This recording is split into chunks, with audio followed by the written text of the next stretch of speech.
Hello dear students. In my last video, we have finished with the levels of biodiversity.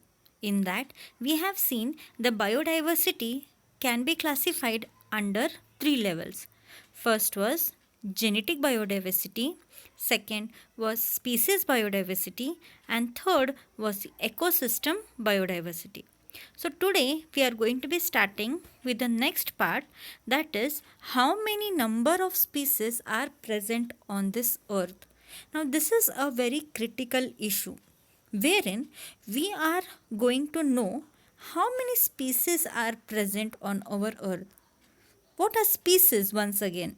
Species are going to be those organisms which are similar to each other and can interbreed among themselves are the species.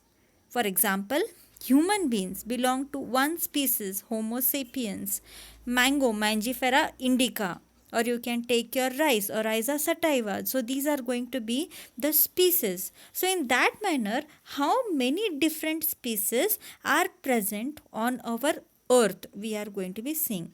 For that, we are going to be taking the help of IUCN. Now, what is IUCN? IUCN is nothing but International Union for the Conservation of Nature and Natural Resources. This is an organization is meant to look after how many number of species are present on our earth. Not only that, this organization is also responsible for keeping a check of how many number of species have got extinct or lost from our environment, how many new species have been coming, and also how to protect the diversity on our earth. So now let us take a brief idea on how many species are going to be present on our earth. So according to IUCN, it had done a survey in 2004 and found out that there are going to be more than 1.5 million species on this earth. Now, remember, according to IUCN, it is only 1.5 million species that are described so far. That is, it is identified, they are known, but they still can't assure how many number of species are present. Maybe there are variety of species and we have not even knowing which species are there. There are deep jungles, there are going to be something Amazon forest or any other deep forest wherein many different species are present and we don't even know that they are there. So this IUCN only says that there are 1.5 million species which are described or which are knowing so far. Then there is an ecologist known as Robert May. So what he did was he just took an estimate, or you can take say it was just he tried to explain how many species are may be present on the earth. So according to this Robert May's global estimate, he said that there may be around 7 million species on our earth. 7 million, and from that 7 million only 1.5 million species have been discovered. So according to him, only 22% of the total number of species have been discovered so far, and yet another around 80% or 78% of the species have not been discovered. We don't even know they are there on our earth, but they are there. So that is what was told by our Robert May. He gave us the global estimate that around 7 million species may be present on our earth. There were many other ecologists also who gave wide perceptions that they may be more than 21 million or they may be even more than 50 million. But this Robert May's estimate proved to be more scientific and reasonable. So it is taken into consideration that around 7 million species might be present on our earth. Then here, when we are talking about the species on our globe, that is, species on our earth, let us see in those species how many animal species are diverse and how many plant species are there. So, herein we could see that the animals are having more diversities in them when compared to the plants. So we could see that around 70% of the diversity is going to be present in the animals alone, and plants including the plantae and the fungi were going to be having only 22% of the diversity. Diversity is nothing but number of species present. So when we were talking about the animals, now let us consider first the animals. In animals also they found out that the insects, a variety of insects are there. The insects are the most richest species, you can say. Variety of species are present in the insects. You see in your surrounding itself. You take the simple ant. In ant only there are so many varieties. You can take your mosquitoes, there are going to be so many varieties. You take the different type of butterflies or whatever insect is going to be around you, every time you may find a new type of insect around you. So there is a large diversity, a rich group present in the insects. That is around 70% of the diversity is present in the insect alone. That is, suppose if we are taking 10 animals, from that 7 animal diversity is going to be only of the insects. Then, talking about the plants, your number of fungi species is more when compared to the total of the species of fishes, amphibians, reptiles and mammals. So, fungi, again here, fungi are going to be having a large species diversity. Let us take it graphically. When we are studying it graphically, it will be more easier to remember. You can see in the first diagram over here.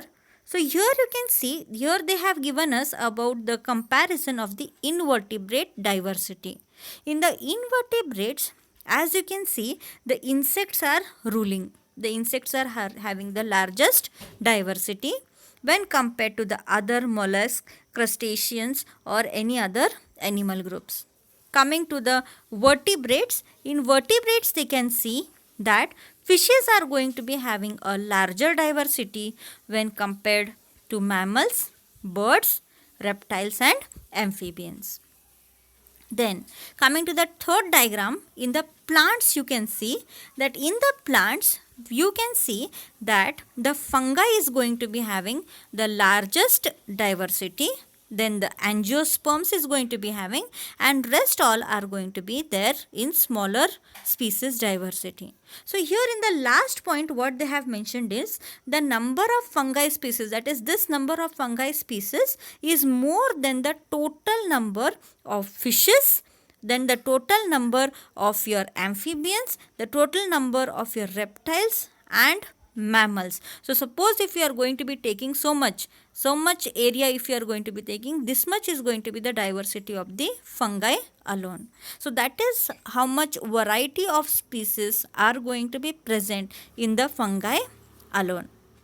So here we could see that how the animals are going to be diverse or how many diversity is going to be present in the animals. Then after the world, let us come to our India. So in our India, we are one among the 12 mega biodiversity countries. Now what is a mega diversity country? So mega diversity country means those countries. So in all over the world, they have listed 12 countries in which the diversity is going to be maximum, you can say. And our India is going to be considered one among the 12 mega diversity nations. Why? The reason is India is having only 2.4% of the total land area. So, India is having only 2.4% of the world's land area. But compared to this small land area, there are around 8.1% of the total species are present in India alone. So, land area is less, but when compared to the whole world, from the whole world, around 8.1 species diversity is present in our India alone. So that is the reason why we are known or we are counted among 12 mega diversity countries in our world. Then we could see that in our India we are having around 45,000 species of plants and twice as many of animals. Twice means around 90,000 to 1 lakh species of animals are going to be present in our India. And suppose if we are going to be applying the Maize Global Estimate. What is Maize Global Estimate? That only 22% have been discovered and still remaining are going to be yet to discover. So if we apply the Maize Global Estimate, then India would be having more than 1 lakh plant species and 3 lakh animal species. These are to be discovered. We are having them, but we still have not discovered them. So this was what the Maize Global Estimate suggest us. Then coming to now, in the last slides we have seen about the plants and the animals. Then what about these smaller organisms, that is your prokaryotes? So biologists are not sure about the prokaryotic species. We don't exactly know how many prokaryotic species are there. Why? Because first of all, conventional taxonomical methods, conventional is going to be nothing but old or whatever is going to be followed until today, those conventional methods are not going to be suitable to study these smaller microorganisms. Then in a laboratory, many species cannot be cultured. Many of the species are there, and all of this it is nearly impossible to maintain in the laboratory, because some of them are present in very diverse conditions.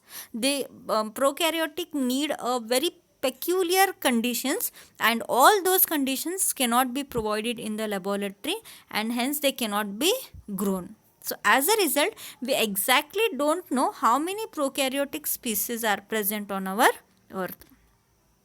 Then we are having so many different type of the diversity, or so many different type of species we are having, but how these species are distributed on our earth? So when we are talking about this species distribution on our earth, here we are having two types of the patterns of diversity, which will tell us how this division is there, or how these species are spread on our earth. One is going to be the latitudinal gradient, and second is going to be the species area gradient. So about this patterns of biodiversity, that is how the species are distributed on our earth, how and where more they are, where it is less, and how they are distributed, that we will see in my next video.